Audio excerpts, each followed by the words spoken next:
जनतेचा हक्काचा आवाज।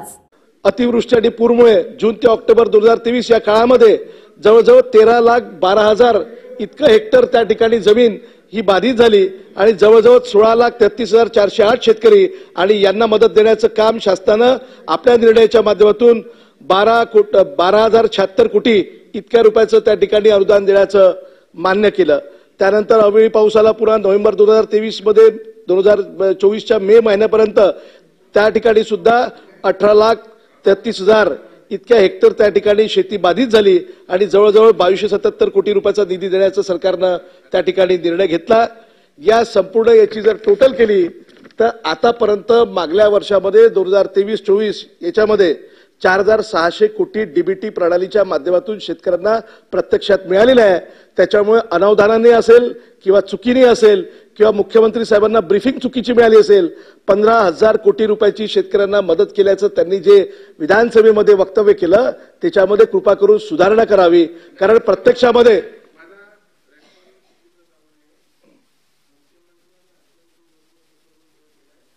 आहे तर तुम्ही आकडा तपासून घ्या, त्याच्यामुळे तुम्ही रेकॉर्डवर आणताय ते जर तपासून जर खरं नसेल तर यांचं काढून टाका रेकॉर्डवरना। बिलकुल माझ्यावर सवय लागलेली आहे सभापती महोदय, खोटं बोला, कोण चेक करत नाही, कोण सांगत नाही, कोण विचारत नाही, त्याच्यामुळे ठोकून द्यायचं। ही जे त्यांचा कॉन्फिडन्स खटाखटचा झालाय तो पटापट तुम्हाला निकाली काढावा लागेल। सभापती महोदय या सभागृहामध्ये तपासून कळलं बिलकुल तपासून पहा आणि नाहीतर माझ्यावर हक्कभंग आणला तरी चालेल, परंतु या 23-24 या आर्थिक वर्षामध्ये या राज्यातल्या शेतकऱ्यांना वेगवेगळ्या जेव्हा त्यांचं नुकसान झालं त्या नुकसानीपोटी 4,600 कोटी रुपयाचं त्या ठिकाणी बीडीएस प्रणालीच्या माध्यमातून त्यांना पैसे मिळाले। याच्यापेक्षा एकही रुपया जास्तीचा मिळाला नाही। आणि खोटं बोला रेटून बोला हे आमचं काम नाही आहे, हे तर यांचं काम आहे। हे तर वर्षानुवर्ष हेच करत इथपर्यंत आले, नाही तर 75 वर्ष लोकांना माहित होतं, जनतेला माहित होतं, जनतेला माहित होतं की खोटं बोलणारे लोक आहे म्हणून आजपर्यंत सत्तेवर आणलं नाही। आणि म्हणून खोटं बोला रेटून बोला हे आमचं काम नाही आहे, छाती ठोकपणे बोलणारे आम्ही लोक आहोत, हे लक्षात ठेवावं।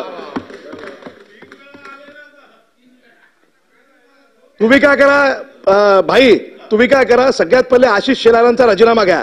त्यांनी स्टेटमेंट दिलं होतं 44 पेक्षा एकही खासदार जास्त आला तर मी राजकीय जीवनामधून संन्यास घेऊन। कुठे आशिष शेलार? आणा संन्यास घे म्हणा, धम असं ना संन्यास घे, नाही तर फोकडागिरी करायची नाही म्हणा। खोटं बोला रेटून बोला काही बोला, जनता ऐकत असेल आम्ही ऐकणार। बोला बोला बोला दरेकर साहेब। भाषण करण्याचा पूर्ण अधिकार आहे त्यांना, आकडेवारी सहित जे टीका करायचे तोही त्यांना पूर्ण अधिकार आहे। ते फोकनाड आहे की पोकनाड आहे, आम्हाला तुमच्यापेक्षा घाण बोलता येतं।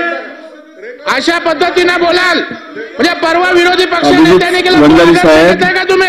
आशिष शेलारजी या सभागृहाचे सभासद नाहीत, या सभागृहाचे ते सभासद नाही आहेत, त्यामुळे सभापती नाही माफी मागायला हवा। काय फोकनाड म्हणजे काय? नाही सभापती बोल बघा, वंजारी साहेब ते या सभागृहाचे सभासद नाही आहेत। अशा पद्धतीनं चुकीच्या रेकॉर्डवर जाऊ नये, चुकीच्या रेकॉर्डवर जाऊ नये, जे शब्द चुकीचे आहेत ते काढून टाकण्यात यावे। असं जे शब्द चुकीचे आले आहेत ते रेकॉर्डवरून काढण्यात यावे, जे आले असतील ते। एक मी बोलतो वंजारी साहेब एक मिनिट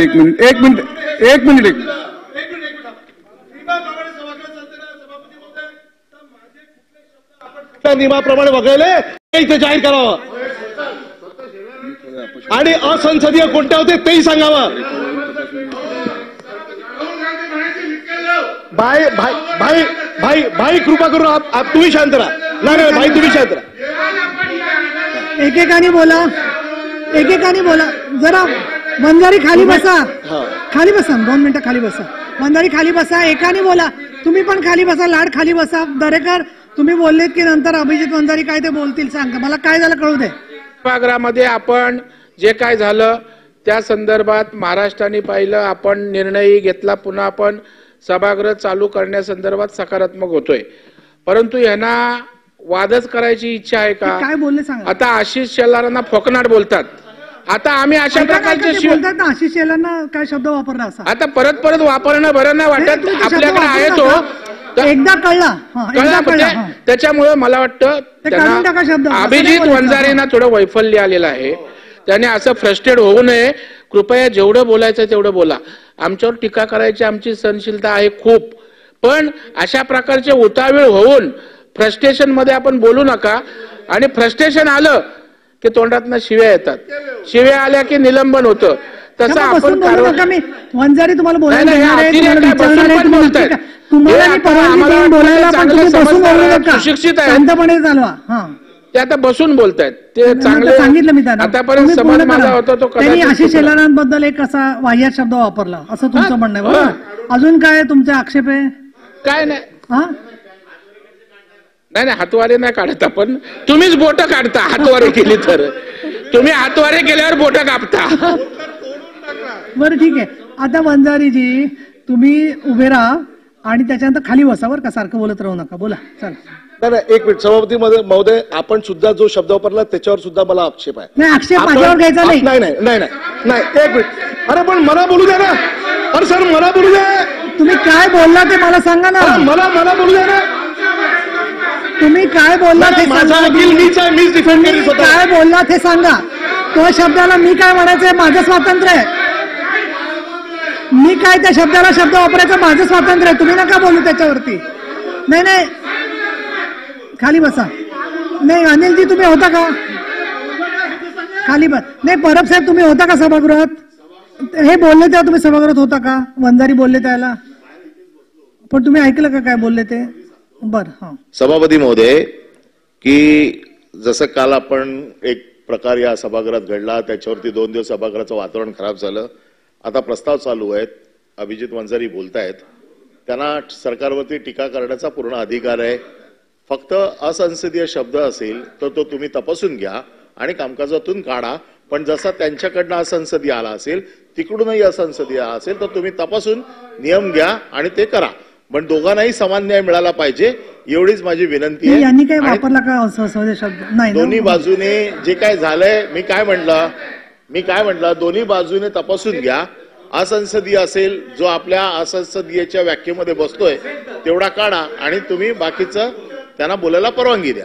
बरं आता वंजारीजी तुम्ही समजा मगाशी आशिष शेलारांबद्दल एक शब्द वापर असेल ऐका जरा पूर्ण, तर तोच शब्द परत माझ्यासमोर वापरायची आवश्यकता नाहीये. मला तो शब्द कळलेला आहे. परत परत तेच बोलू नका. तुमचं वाक्य एक्झॅक्ट काय ते सांगा मला. काय बोललात ते? सभापती महोदय नाही, पुढे नाही. एक पुढे नाही काय काय नाही त्यांना बोलू दे ना. तुम्ही नाही भाषण करायचा प्रश्न नाहीये. तुम्ही जे बोललात ते तुम्ही कन्व्हिक्शननी बोललात. पण मी तुमचं जे भाषण आहे ते तपासून घेते आणि त्याच्यामध्ये मला बिगर संसदीय किंवा एखादा अपशब्द आढळला तर तुम्ही काढून टाकते. पण परत परत तेच बोलू नका. बोला तुम्ही. नाही पण मला एका गोष्टीवर आक्षेप आहे सभापती नाही माझ्या शब्दावर आक्षेप तुम्ही घ्यायचा नाही. मी कशाला वाह्यात म्हणेन तर माझा अधिकार आहे. मला जे वाह्यात वाटलं ते मी वाह्यात बोलणार. तुम्ही सांगायचं नाही काय नाही तर ते असं माझ्या शब्दावर तुम्ही आक्षेप घेऊ शकत नाही. हे बोलणारे कोण आहे? मला तुमच्याशी बोलायचं आहे. तुम्ही बोला. तुमच्याशी बोलायचं आहे ना. हे बोलणारे कोण आहे? ठीक आहे. हे बोलणारे कोण आहे? पण तुम्ही तुमचा आक्षेप घेऊ शकत नाही. मी सांगितलं तुम्हाला. नाही घेणार ना. तुम्ही म्हणाल तेच होईल. तुम्ही बोला. हे बोलणारे कोण आहे? मी सांगितलं तुम्ही बोला. कोण आहे? ज्यांना खाली बसवा ना. मी सांगते. तुम्ही जे म्हणाल ते मान्य आहे. हे बोलणारे कोण आहे? बरं ठीक आहे. बरं दरेकर खाली बसा. नाही ते त्यांचं